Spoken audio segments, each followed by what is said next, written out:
सभी का my way online classes में वेलकम है। आज की वीडियो क्लास में हम इंग्लिश ग्रामर के कुछ बेसिक कॉन्सेप्ट्स डिस्कस करेंगे, यानी हम शुरुआत से समझेंगे कि इंग्लिश ग्रामर में कैसे चीज़ें आगे डेवलप हुई हैं। तो सबसे पहले हम शुरुआत करने वाले हैं आज की वीडियो क्लास में ही अल्फ़ाबेट से। हम सबसे पहले समझेंगे अल्फ़ाबेट किसे कहते हैं। अगर हम अल्फ़ाबेट के डेफिनेशन की बात करें तो अल्फ़ाबेट की डेफिनेशन होती है it is a set of letters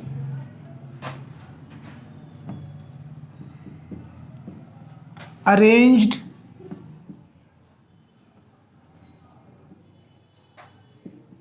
in their usual order।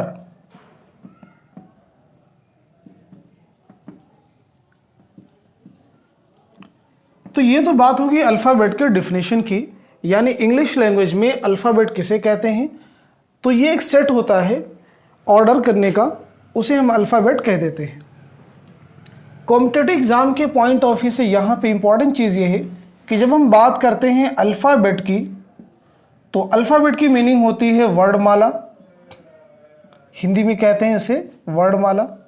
लेकिन अगर बात की जाए अल्फ़ाबेट्स, कहीं पे अगर आपको यूज़ मिलता है अल्फ़ाबेट्स तो फिर इसकी मीनिंग हो जाती है भाषा यानी लैंग्वेज। तो ये डिफरेंस आपको ध्यान रखना है। अगर कहीं पे आपको यूज़ आता है अल्फ़ाबेट का तो उसकी मीनिंग होती है वर्णमाला। अगर आप यूज़ करते हैं अल्फ़ाबेट्स तो उसकी मीनिंग हो जाती है भाषा। एग्ज़ाम में यहाँ से क्वेश्चंस आपको एसएससी में पूछे गए हैं, तो ये चीज़ आपको यहाँ पे ध्यान रखनी है कि अल्फ़ाबेट और अल्फ़ाबेट्स में क्या डिफरेंस है। इस तरह के इंग्लिश में और भी बहुत सारे वर्ड होते हैं, जैसे एक वर्ड है वुड। तो वुड की मीनिंग क्या होती है? लकड़ी। लेकिन अगर आप बात करें वुड्स की मीनिंग क्या हो जाएगी, तो वुड्स की मीनिंग होती है जंगल। तो सेम इसी तरह से आपको ये ध्यान रखना है कि अल्फ़ाबेट की मीनिंग होती है वर्णमाला, बट अल्फ़ाबेट्स की मीनिंग हो जाती है भाषा। इस तरह के इंग्लिश लैंग्वेज में और भी बहुत सारे वर्ड्स हैं, जैसे वाटर की मीनिंग होती है जल यानी पानी। लेकिन अगर आप बात करें वाटर्स की तो वाटर्स की मीनिंग हो जाती है समुद्र। वाटर्स की मीनिंग हो जाती है समुद्र।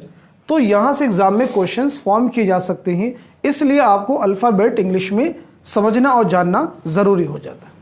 आगे हम बात करते हैं कि अल्फ़ाबेट में कुल कितने लेटर्स होते हैं। तो याद रखिएगा इंग्लिश ग्रामर में टोटल जो लेटर्स होते हैं the number of total letters in English are 26। यानी इंग्लिश लैंग्वेज में जो लेटर्स होते हैं 26 होते हैं। अब इनको फर्दर क्लासिफाइड किया गया है दो भागों में, एक होते हैं वॉवेल्स और दूसरे हैं कॉन्सोनेंट्स। अगर हम वॉवेल की बात करें तो वॉवेल्स जो लेटर्स हैं वो हैं 5, कॉन्सोनेंट की बात करें तो ये हैं आपके 21। अब यहाँ पे मैक्सिमम लोगों को ये क्लियर नहीं होता कि वॉवेल और कॉन्सोनेंट में डिफरेंस क्या होता है। तो याद रखिएगा वॉवेल की जो डिफिनेशन होती है यानी वॉवेल लेटर्स की, तो वॉवेल लेटर्स का मतलब होता है the letters that can B pronounced without the help of any other letter।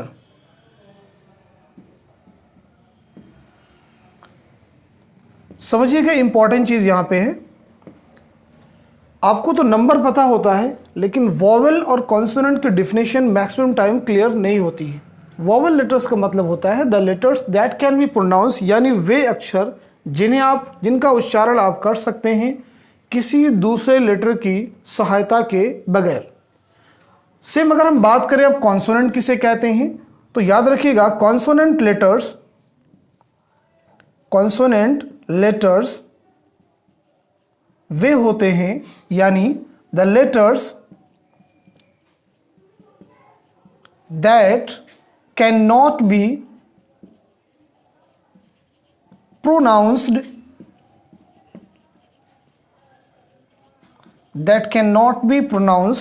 without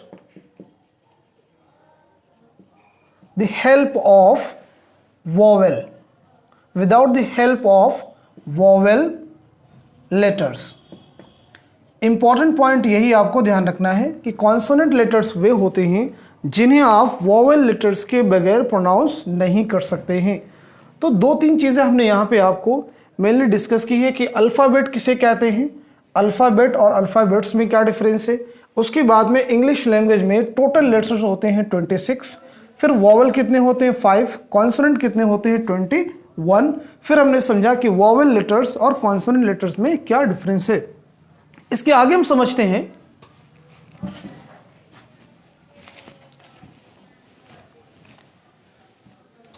इसके बाद आप समझते हैं कि लेटर किसे कहते हैं। अगर आप लेटर की बात कर लें कि लेटर की डेफिनेशन क्या होगी, तो लेटर का मतलब होता है इट इज द यूनिट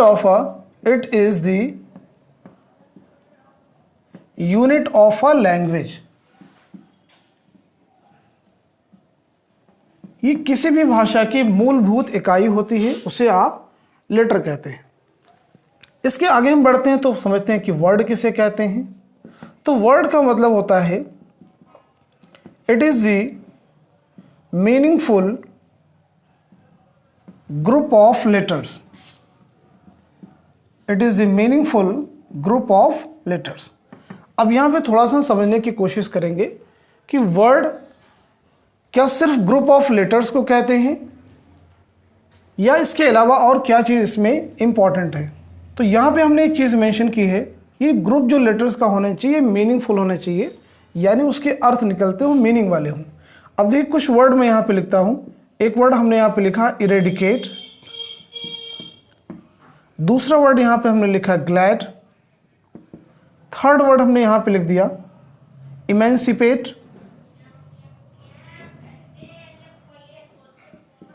अब यहाँ पे कुछ और भी वर्ड हमने यहाँ पे लिख दिए, जैसे मैंने यहाँ पे लिख दिया ये, हमने यहाँ पे लिख दिया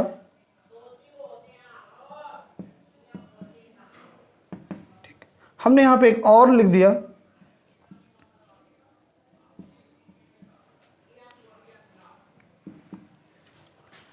तो यहाँ पे देखिए दो तरह के वर्ड्स लिखे हुए हैं, एक इधर मैंने लिखा है और दूसरे इधर लिखे हुए हैं।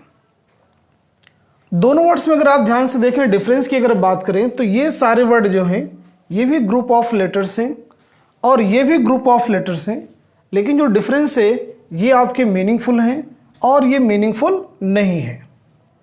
तो याद रखिएगा सिर्फ वर्ड का मतलब ये नहीं होता है ग्रुप ऑफ लेटर्स, वो साथ साथ में मीनिंगफुल भी होने चाहिए।